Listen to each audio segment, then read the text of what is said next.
What does it take to be in charge of your destiny? What do you have going for you? What is it that you have going for you right now that's a real plus for you? What is it that you have going against you? What kind of training do you require?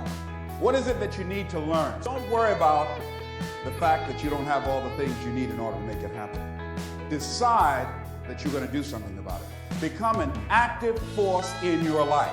Most people go through life never using the power they have. If you don't use your talents, if you don't use this power, this force that you have within you, you're going to lose it. As you begin to look at life, as you begin to look at the things you want to do, decide you're going to become the active force in your life. View all of the things that happen to you as an opportunity.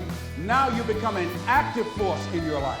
Now you are the one, rather than running from things as they begin to change, you become a change driver because you know that you've got the power within you to make the difference. This force, this power, this energy that you have, that's more powerful than anything that can ever happen to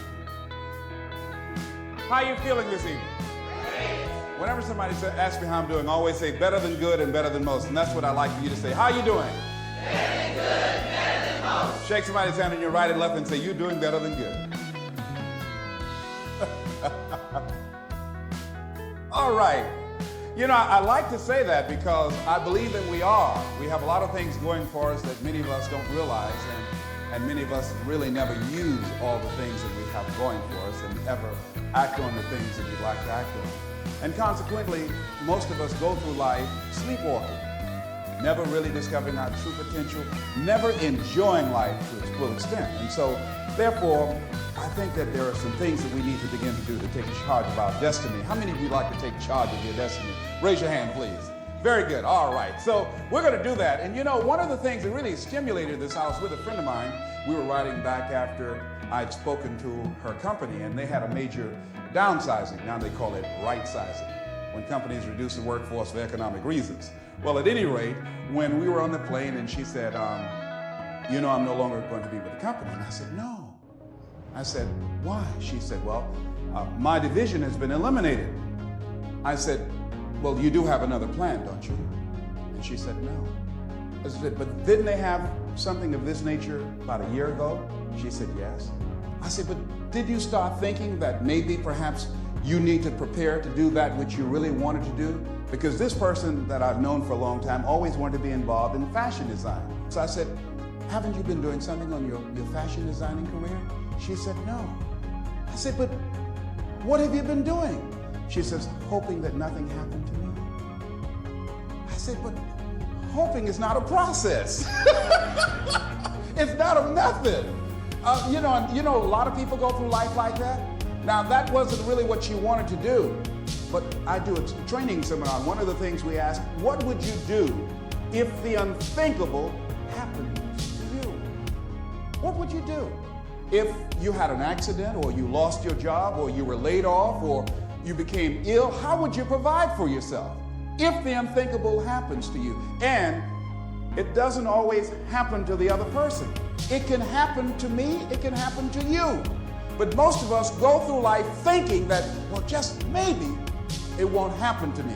That we'll just read about somebody else that will happen to us. Talking to a friend of mine by the name of Maria, who is wheelchair bound, and she said that she had an experience in her life that taught her that she's not immune from life, because she was diagnosed as having muscular dystrophy at age 15, and she figured that was tragic enough. But 2 years ago, because of a malfunctioning wheelchair, she fell out of a van, struck her head, and suffered a closed head injury. Had blood on the brain, and they said that she perhaps might go blind, or she would have loss of memory or concentration. And I said, how did you handle that? She said, Les, it was the best thing that could have happened to me. I said, why? She said, because on that day, I woke up and I realized that life is about today. Living today. That whatever I want to do, I do it right now. She said, I enjoy getting up in the morning, looking out of the window, just looking at the grass. She said, because I could have lost my vision. She said, I'm appreciative of just the little things. Shake somebody's hand on your right and left and say, be thankful for the little things. Isn't that important? That we've got to begin to learn how to become thankful for the little things and live in life right now. So I want you to think about your ideas. All of us have ideas and things that we have not acted on. I want you to just think about them right now. E.L. Simpson said that an idea should be like a pen. You know, that a pen that you sit on and you jump up right away to do something with it. So I don't want you to just think about it. I want when you leave here, I want you to jump and do something with it, all right? Now, so think about this idea. What does it take to be in charge of your destiny? Well, you got to begin to develop some skills, and you got to ask yourself a question. What do you have going for you? What is it that you have going for you right now that's a real plus for you? What is it that you have going against you? What kind of training do you require? What is it that you need to learn? See, you make money only one of three ways in an economy of this nature. You have to have a skill, like I've developed the skill to become a speaker, or have some specialized knowledge, or have a particular product or service that you can provide for the public. John H. Johnson of Ebony Magazine said something very important. He says, there is no defense against an excellence that meets a pressing public need. So any idea that you have, it must fulfill a need for somebody. I want you to think about it. Now here's the next step. Don't worry about the fact that you don't have all the things you need in order to make it happen. Decide that you're going to do something about it. Become an active force in your life. See, you've got some talents and abilities right now you have that if you don't challenge yourself to use those talents and abilities, you'll never ever discover the full effect that they can have on achieving all the things that you want to achieve. Most people go through life never using the power they have. You have enormous power to begin to create all the things that you want in your life experience that most people go through life never using. I travel a lot speaking around the country, and I was out of Detroit for around 2 months. I came back to the airport, went in the parking lot, put my key in the ignition, turned the key. Can anybody tell me what happened? Now, can you tell me why the car did not get started? The battery was dead. Why was it dead? I had not been using it. Repeat after me, please. If you don't use it, you lose it. See, ladies and gentlemen, if you don't use your talents, if you don't use this power, this force that you have within you, you're going to lose it. If you have the ability to write, and if you don't write, you're going to lose the ability to write as well as you do right now. If you have the ability to play an instrument, the world's greatest pianist said that if I miss a week of practice, I know it. And if I miss 2 weeks, the critics know it. And if I miss 3 weeks, my audience knows it. If you have the ability to draw well, and if you don't use that talent eventually, you're going to lose it. If I don't speak often, and at one point in my life, I missed speaking for around 6 months. And when I came up before an audience, I was rusty. I could not get my thoughts together. I could not have the power, the kind of confidence that I needed in order to make it happen. So whatever you want to do, whatever idea that you have, the longer that you're sitting on that idea, you are either creating or you are disintegrating. If you're not using it, your skills are diminishing every day. And there goes a second. There goes another second. And life is happening right now. But let's, what do you mean? Get your butt out of the way. So many people have gone to their graves, never discovered their true potentials because they allowed their butts to stop them by, but I don't know what to do. No, that's not really true. I was on a television program the other day. A lady called in and she said, there's something I'd like to ask you. And I said, what is it? She said, well, I have this thing I want to do, but I've been unemployed. I lost my job for 2 years. I haven't been able to find a job. I don't have the money and I don't have the contacts and I really don't know what to do. I said, excuse me. I said, the fact that you don't have the money or the contacts really is not the issue. I said, what's the real issue? She said, what do you mean? I said, what's stopping you from doing what you want to do? She said, well, I don't know. I said, but if you did know, what would your answer be? She said, well, I think maybe I'm afraid.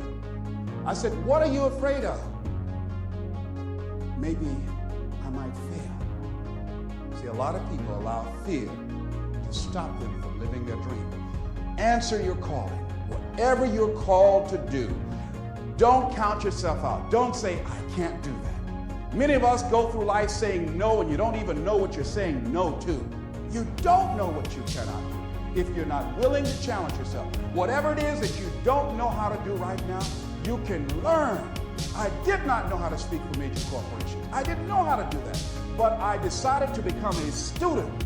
If you do your research, if you do your homework, if you make the commitment that I'm going to learn, when you look at what do I have going for me and drop your buckets where you are, decide I'm going to work and get myself together. A guy named Jim Rohn said, if you develop your gifts will take you places that you'll never begin to imagine. And I decided to do one thing. All my life, I've been a jack of all trades and master of none. I mean, I did a little of everything. I was a disc jockey. I was a state representative. I used to be an MC. I used to do public relations work. I used to do door-to-door sales. I did a whole lot of things. But I decided that I was going to do one thing, and I would master that. And after mastering the art of speaking, then I would become a trainer. And after doing that, then I said I must become a businessman. Just find one thing and just decide that you're going to work with it until it gives you the blessing that you want, and don't let up on it. Just keep right on working it and working it and working it, and knowing that whatever you do, you can better your best, that you can get better at it, that whatever you are achieving right now, it's only a tip of the iceberg of what's possible for you. Now, here's something else that you do when you start working on this dream. Give it everything you got. See, put your heart in it. Most people, when they're working on dreams, they don't give it everything they have. I heard a guy say in a book, the title of it was, All You Can Do Is All You Can Do. And all you can do is enough. Well, see, most people don't do all they can do. Most people go through life holding back. Have you ever had the experience of starting your car and you mash down on the accelerator and the car, boom, wait a minute, hold a minute. Start mashing again and it was not moving, it was very hard, and all of a sudden you realize that you had the emergency brakes on? How many of you ever had that experience? Raise your hand, all right? Then you release the emergency brakes and then the car moves, boom, unencumbered. Most of us go through life with our emergency brakes on. Well, it might not work out. People might talk about me. I don't have enough money. I don't have enough education. I'm too ugly.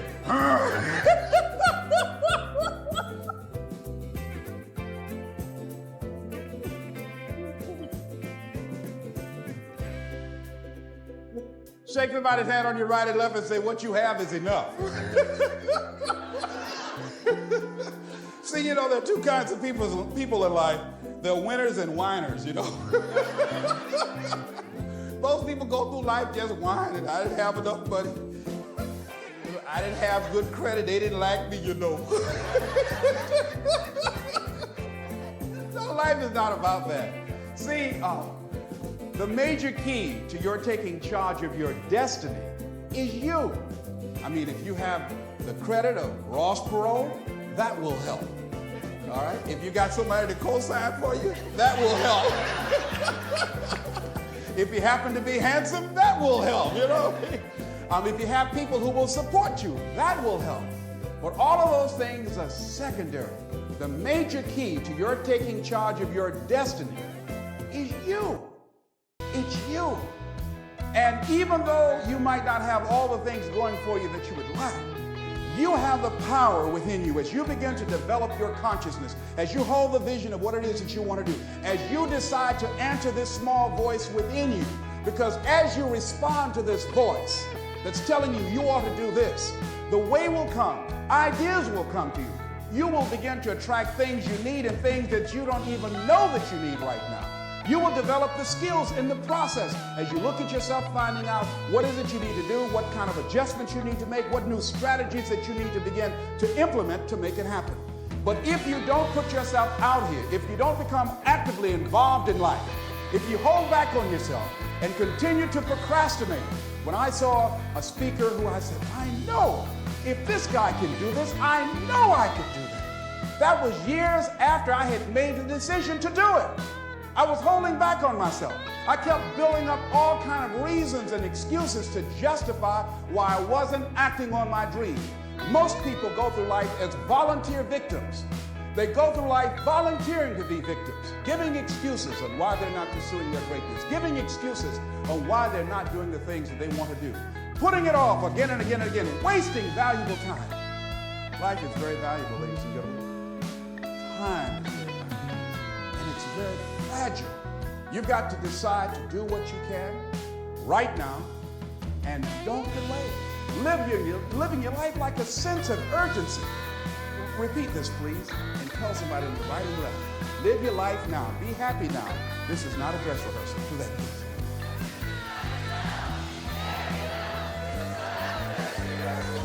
This is your Super Bowl. Do you know there are people who put more emphasis and more energy into a sporting event or dancing or entertainment than they do on their dreams?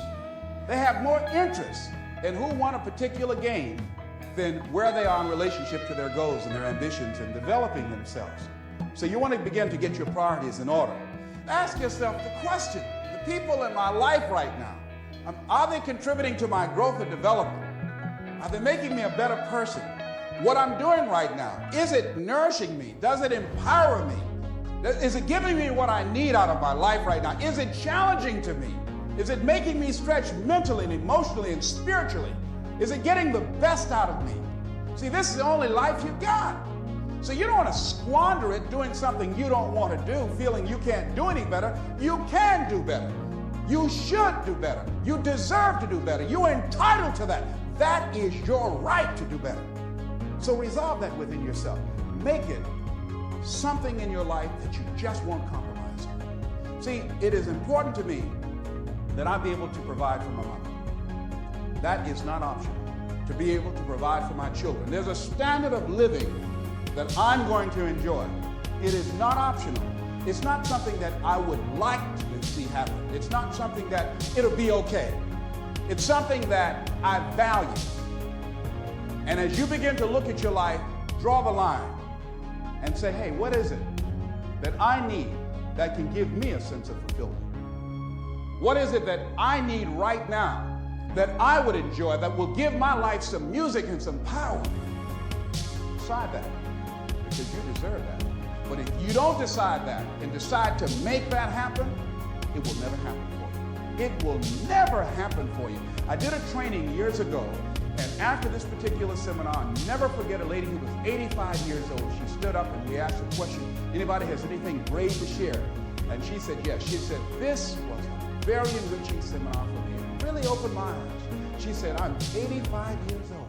She said, all my life, she said, I sacrificed my dreams for everybody else, for my family, for my husband, for my children. She said, I've really never done anything for me of value, of the things that I really find important. She said, I say to you young people, you won't be in my situation right now if you decide to live your life now. She said, if I had my life to live over, I would do things differently. She said, but I don't have it to live over. And when I go home, I got news for my husband.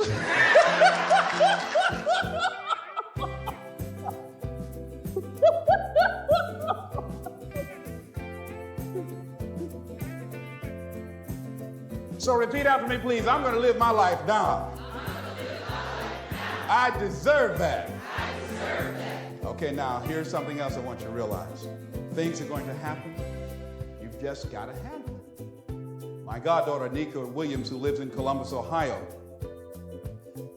just this past week, 3 children in her neighborhood that she went to school with were sitting in a car talking.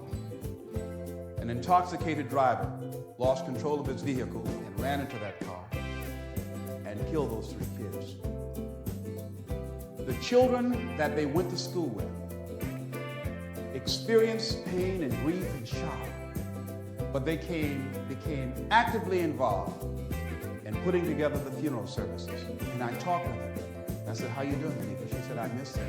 She said, but there's something that I realized, that many of the relationships we have in life, we take casually. And we don't say all the things that we really should say and do all the things with people that mean something to us that we really should do.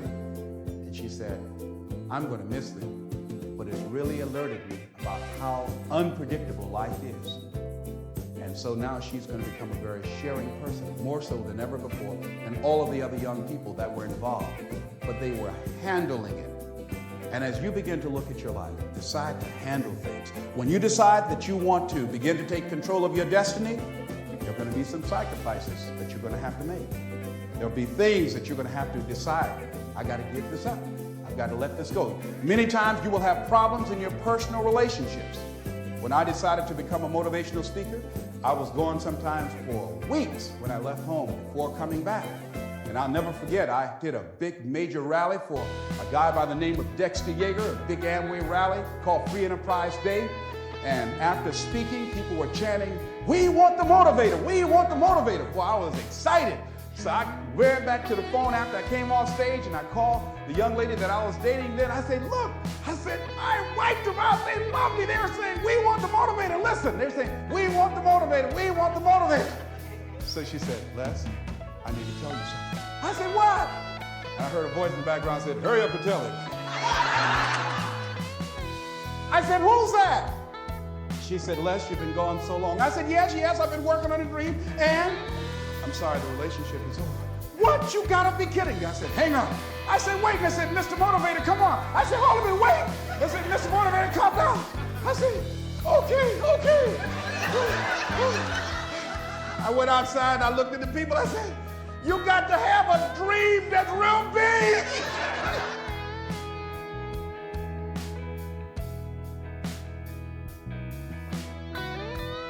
I say sometimes things will happen to you that will get you on the blind side and bring you to your knees. I went back to the hotel, but they had to pull me off stage. I was out there and said, "You got to have a larger vision. You got to be hungry." They pulled me off. I said, "And you got to stay motivated." They said, "Come on, motivator." They were turning the lights off. The janitors wanted to go home. I wanted to keep on for me. So, they took me to the home. I was walking in the room trying to find the Gideon Bible. And Lonely was sitting on the bed saying, "How's your positive attitude? How's your larger vision now?" I'm telling you, when this happens, think it not strange. You're going to cry. People are going to get mad with you. People are going to start working against you. Your mate's going to get upset with you. "Where you going?" "I'm working on a dream." "I got your dream. You ain't gonna know it." People are gonna start going crazy on you, becoming jealous and envious. That's a part of the program. Understand that. See, that's why a lot of people say, "No, that's all right. I pass on the dream. That's all right." I just keep on biting my nails, hope nothing don't happen. But it's an experience that opposition, those obstacles that you will encounter, that's how you grow. That's how you become stronger.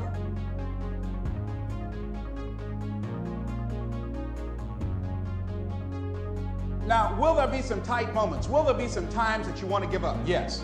Here's something I was reading that Harriet Beecher Stowe said. She said, "When you get into a tight spot and everything goes against you until it seems that you cannot hold on for a minute longer, never give up then. For that is just the place and time that the tide will turn." Never give up then. And that is so important. When you're working on doing the things you want to do and fulfilling your dream, and things happen, there are times when your energy feels so depleted that you want to give up, that it looks just totally impossible. And I can tell you from my own personal experience, don't give up then. That's when you've got to fall forward, when life is kicking dirt in your face. Don't give up then. That's when most people turn back. Most people will tuck their tails between their legs and they will run in the opposite direction and say, "That's all right, life, I don't want this." All right? No. If you've decided that this is what you want to do, you've got to become courageous to stand up within yourself, to face it and step forward. And ladies and gentlemen, that is what gives your life meaning. Those things will begin to strengthen you like you can never begin to imagine.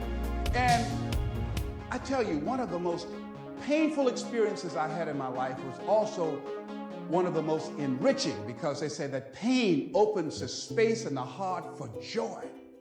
And because I did not buy into something, because I caught myself at a critical point and was able to back up and look at it, I was able to become free of the effects of what could have been a tragic situation for me and move on and do something about it.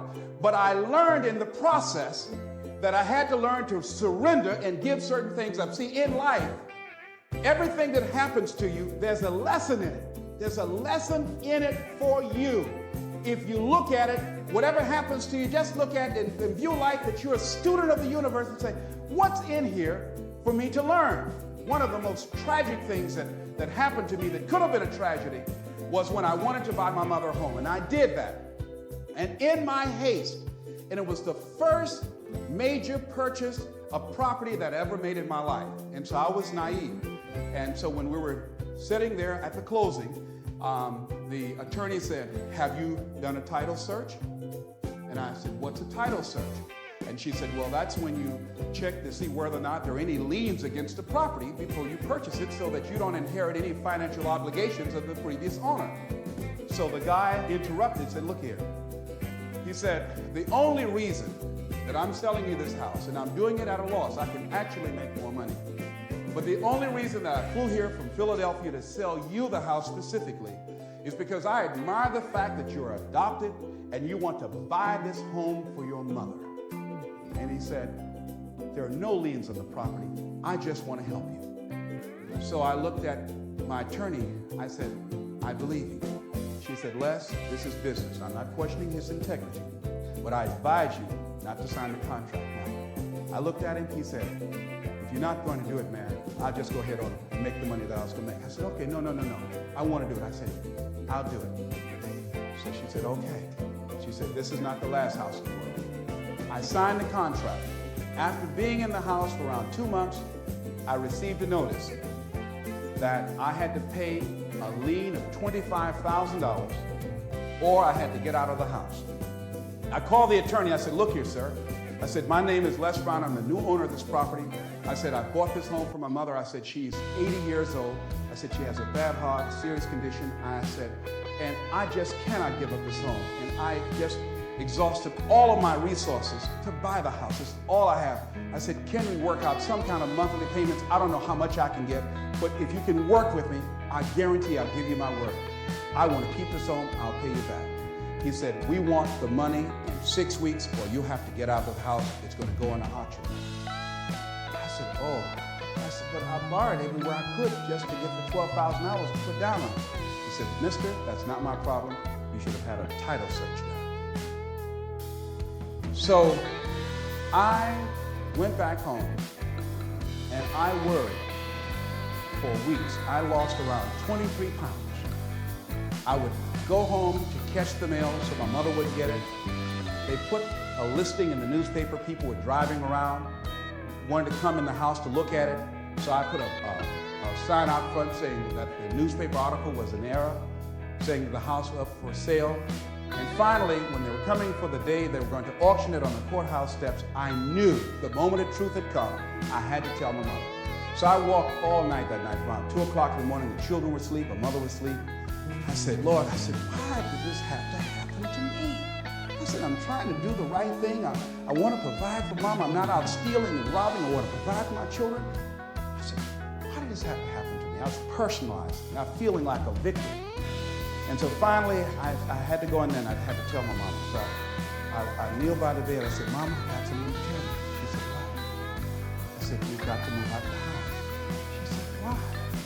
I said, well, because of the fact that I made a mistake and I signed a contract when I should have had a title search done, and I can't pay the $25,000 outstanding lien against it. She said, good, I don't like this house anyway.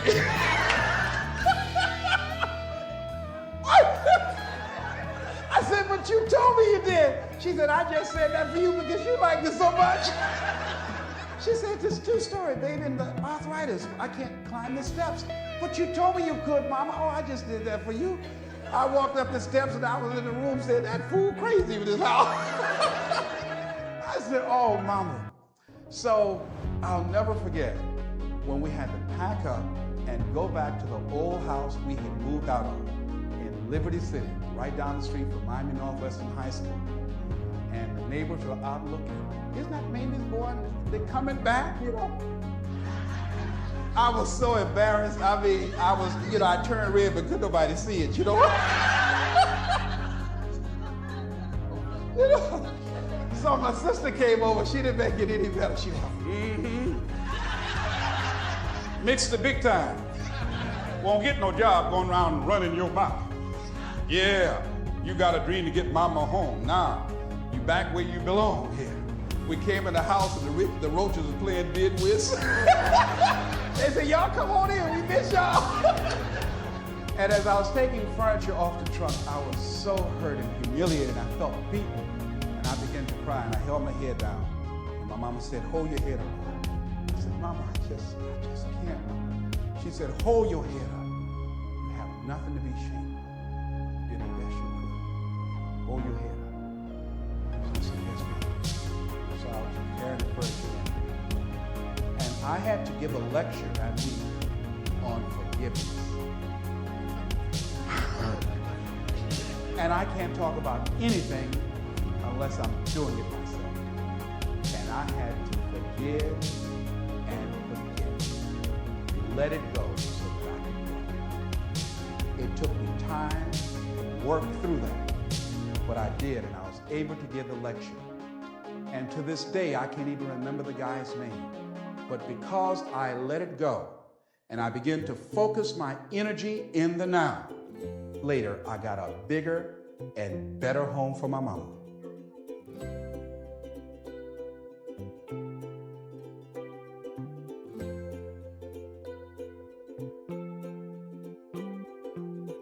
Here's what I learned from that. That was not the last home in the world. There were other homes. If I had just been willing to just let it go, he who cares less wins. The guy called and said, you got to get out of there. If this is what happened, I could have, through worry and stress, I could have had a heart attack over a house that my mama didn't even like. Do you follow what I'm saying? So I now realize, hey, it's only things. And it's okay, they are replaceable. I lost everything except my spirit, and except the love of my mother and her respect and respect of my children. Sure, people talked about me. Did they laugh? Yes. Did I feel humiliated? For a while, yes, I did. Embarrassed? Yes. And that's a part of it, but I didn't stay there. See, sometimes you can wallow in it, don't want to get somebody pull you out feeling good. Oh, I want to go back again. Don't wallow in self-pity. And there are people who will help you. You call them up and they'll give you a pity party, all right? No.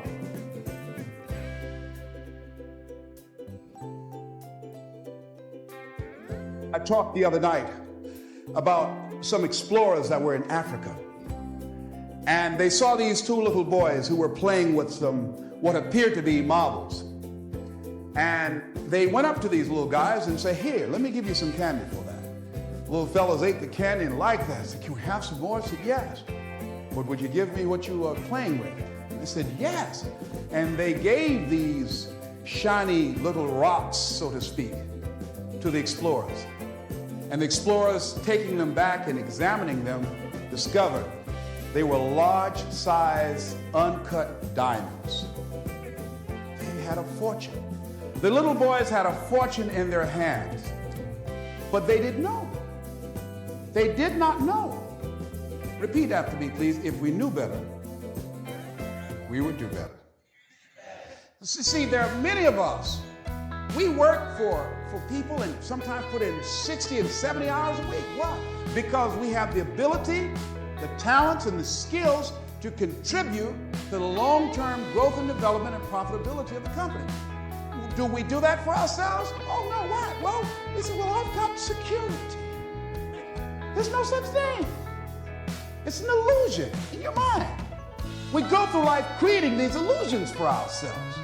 But it doesn't mean that you can't strategically work on something else on the side. Develop some hobby of passion and find ways that you can begin to create some alternative methods of providing wealth for yourself. See, money is not important to me, but Rita Davenport said it's right up there with oxygen.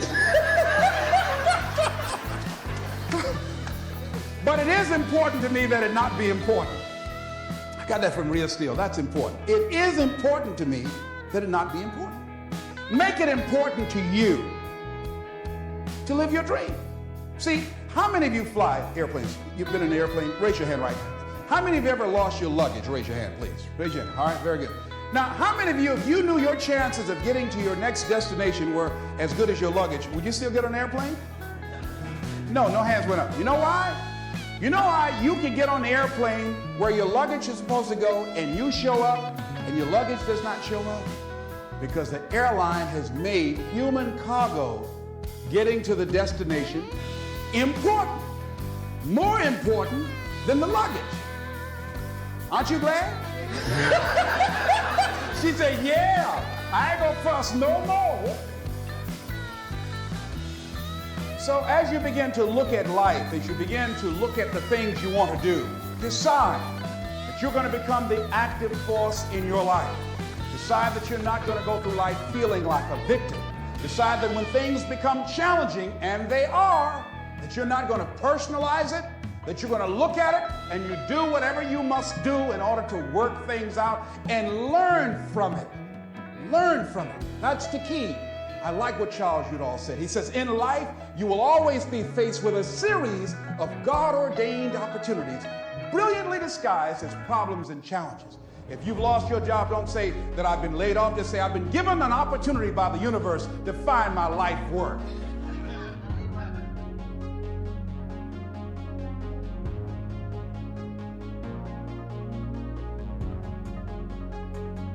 So as you view all of the things that happen to you as an opportunity, now you're taking it from a different perspective. Now you become an active force in your life. Now you are the one, rather than running from things as they begin to change, you become a change driver because you know that you've got the power within you to make the difference. This force, this power, this energy that you have, that's more powerful than anything that can ever happen to you. You're more powerful than your circumstances or anything that you can experience right now. Decide that you're going to commit yourself to act on your ideas, to become happy. Commit yourself to live your dream. Commit yourself to become the architect of your future. There's something that I heard that Goethe wrote that I love very much. And it really, as you begin to operate out of this consciousness, you begin to experience a different level of living in terms of commitment. He says, until one is committed, there is hesitancy, the chance to draw back, always ineffectiveness. See, until you are willing to jump out there. Somebody asked me, how do I do that? I said, no. You don't need any answers now. You need to make the commitment. Once you make a commitment, then life will give you some answers. You can't decide just going to sit on the side of the pool and just stick your toe in. No, you've got to be willing to make the leap. Most people don't want to do that. They want to sit on the side and say, tell me, is it cold out there? Is it rough out there? Come on out and see. See, no, you want to decide to make that commitment, because then that's when you become involved in the learning process. He said, concerning all acts of initiative and creation, there's one elementary truth, the ignorance of which kills countless ideas and splendid plans, that the moment one commits oneself, then providence moves too. All sorts of things occur to help one that would never have otherwise occurred. He said, whatever you can do or dream you can do, begin it. Boldness has genius, power, magic in it. Begin it now. I read a book by Dr. Johnny Coleman that says, it works if you work it. And as you begin to look at your life, decide that you're going to start working on that dream. You're going to work and nurture that idea. Now, there will be people that will criticize you. There will be people that won't see it for you. But I say to you, don't let them turn you around. Shake somebody's hand on your right and left and say, don't let nobody turn you around. Yeah. That's key, because people will try and turn you around. Hello? People will try and turn you around. But when I heard Bob Mays out of Chicago sing that song, don't let nobody turn you around, that's real. Because that's why most people don't act on their dreams and ideas. That's why most people, when I'm talking with kids that are in institutions, and I said, what happened? Why did you give up working hard and making good grades? Well, they started teasing me. And they allowed that peer pressure to cause them to scale down their dreams and their ambitions. They started following the crowd. That's why many people don't do the things they want to do. A friend of mine, he wanted to become an actor all his life. He let someone convince him, you can't become an actor. You go out to Hollywood, they'll swallow you up. It's too competitive. Thousands of unemployed people out there. But then another friend of mine, Sheila Hall, And she decided at age 42, I'm going to live my dream. Her son graduated from high school. She decided to make the plunge, to go to Hollywood. Quiet person, never had any experience in the area. And because she decided to make the commitment, she is now working on a one-woman show. And she's been getting support from everywhere because she was willing to make the commitment. This other guy is far more talented and skillful, but he wasn't willing to make the commitment. So he goes to work every day to a job that's making him sick because he doesn't have the guts or the boldness to stand up in life and say, I'm going to live my dream. I'm going to commit myself to live out what's in me. I heard Dr. Johnny Youngblood say, I must live what's in me. I said, how do you do this? He said, I got to do it. I got to do it. I'm saying, find something in your life that you say, hey, it might not work out, but I got to do this. Why? Hey, it's the one thing I love. It's my peace. It's my thing. You don't understand it? It's all right. It's all right.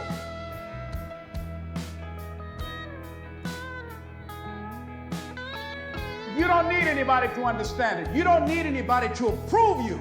You don't need anybody to say, go ahead on and do it. If you get that, that's fantastic. If you get that encouragement, that's great. But I say stand up within yourself boldly and say, this is my life. I'm controlling my destiny. Dude, it is so good to have you. You are an unparalleled motivational preacher.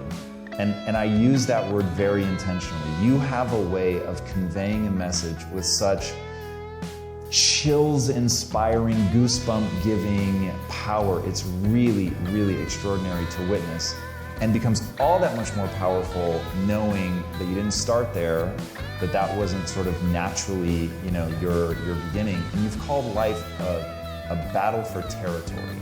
Yes. What do you mean by that? That the things that you get in life, Frederick Douglass said, we might not get everything that we fight for, but everything we get, it will be a fight. And I love the quote that life is a fight for territory. And once you stop fighting for what you want, what you don't want will automatically take over. Like getting ready to come here to see you. I want to just, first of all, thank you for the great work that you're doing. I watch you and I study you, and you have had some incredible guests that impacted my life. And preparing to come here, I'm being treated by Cancer Centers of America for fourth stage cancer, which I've been kicking cancer's butt for 27 years. And I've been working on getting a six-pack before getting here. I still got one pack. And I've been working to get some muscles so I can wear my t-shirt, but they weren't large enough, so I wore a long sleeve. That's amazing, man. Talk to me about cancer. You've had such an upbeat attitude about it. It's really pretty extraordinary. Was that your initial reaction? Did you go through a trough of despair when you first got diagnosed? How have you framed that? Dr. Alfred Golson, who has since passed, was a very unusual guy.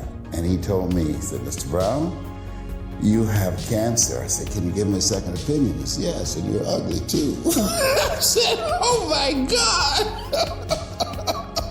So I didn't have a chance to have fear because, those three words, you have cancer, three of the most feared words in 7 different languages.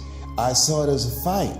And from that time to this time, my PSA was 2,400. That's central prostate specific antigen, and now it's below 0 and metastasized to 7 areas of my body, which was a good thing because 7 is my lucky number. Okay, so I never was fearful that I was going to die from it, and I think that I read something by Dr. Norman Cousins. He wrote a book called The Biology of Hope, and he talked about the fact that when something happens to you, you don't deny it, you defy it. And I was defiant that I'm going to beat this, I'm going to handle this. That there are people who many times when something happens to them, that they embrace it from a place of fear and it takes them out. And L.C. Robinson said, things may happen to you and things may happen around you, but the most important things are the things that happen in you. and you have to stand up inside yourself and deal with it and handle it. So fortunately, that never bothered me, but I had sciatica pain. That had me speaking in unknown tongues. And I was in a wheelchair for several months, speaking from a wheelchair. And it was something that I dealt with that frightened me. Will this ever end? It was 24 hours. I lost a lot of sleep. It was exhausting, going from all type of specialists in and out of the country. And just one day, it stopped. And I'm glad that I'm past that. You know, I feel like when you go through some stuff, there's some certain things that you don't want ever to see again, and that's what I don't want to ever see again. But fear has not been the biggest challenge that I've faced with the things that I've been dealing with in terms of my health. Well, talk to me about the process that you go through mentally. So there have been a few times in your life, in getting to know your story, where they seem like really key inflection points. Being told that you were teachable but mentally retarded, that for sure is something that would define most people, and they would have a hard time escaping that. Being told that you have cancer, that it's stage 4, that they don't know how to treat it, like that's something that consumes most people. How do you build that resilience? So maybe by the time you get to cancer, you've already done so much work, so I get maybe how that one you're protected by the mechanisms you've built, but in the beginning, how did you crawl out from under the labels that people were putting on you? The easiest thing I've done was to get out from under the labels and to live the life that I live. The most difficult thing I've ever done was to believe that I can do it. What's the difference? The difference is that when you don't know what's impacting you, and it's something that's holding you down and you're not aware of it. The great anthropologist Margaret Mead was in a restaurant in London, and a guy was serving her and said, "There are several Americans here tonight." And she said, "Is that right?" "Yeah." So let me know when you serve them dessert. I'll tell you exactly how many are here. He said, "Oh, you couldn't possibly." And so he came back and said, "Okay, I've done it." And she got up and she walked around and she came back and she said, "There are around 25 here." And he looked at the roster. "How did you know that?" Say, "In America, we eat differently from you when we eat a dessert. You eat it from the crust toward the tip. We eat it from the tip toward the crust. When you eat a slice of pie, how do you eat yours?" Definitely, yeah, from the tip back to the crust, for sure. Yeah, okay, and so there are things that when you, in my situation, when you live in a dominant culture that is designed to destroy your sense of self and your belief in yourself, and you have to learn ways in which you can begin to connect with this power that you have within yourself to handle where you are. The key is to be constantly in a perpetual process of discovering the truth of who you are and fighting constantly to look for ways in which you can escape the inner conversation. I speak to audiences around the world, and I train speakers as well, and I tell them that when you speak, that there's an objective that you want to achieve when you speak to an audience, because how people live their lives is a result of the story they believe about themselves. So you as a speaker, when you speak in this program, when people see you, what you do is distract, dispute, and inspire. You distract people from their current story with your guests and the questions that you ask. Through the process of the ongoing questioning and the way in which they respond and the things they have learned, you dismantle their current belief system and inspire them to create a new chapter with their lives. And so, but that's an ongoing process of constantly interrupting that conversation, what psychologists call your self-explanatory style, because life is going to beat up on you in so many ways, and many things, they come back, negative thoughts and how you feel about yourself, they don't die. They come back once you stop doing the maintenance work on your mind, listening to motivational messages, going to seminars and workshops, spending time quietly listening to the still small voice within. who am I really? Is this really me? Am I giving my best? Am I just reflecting what's around me?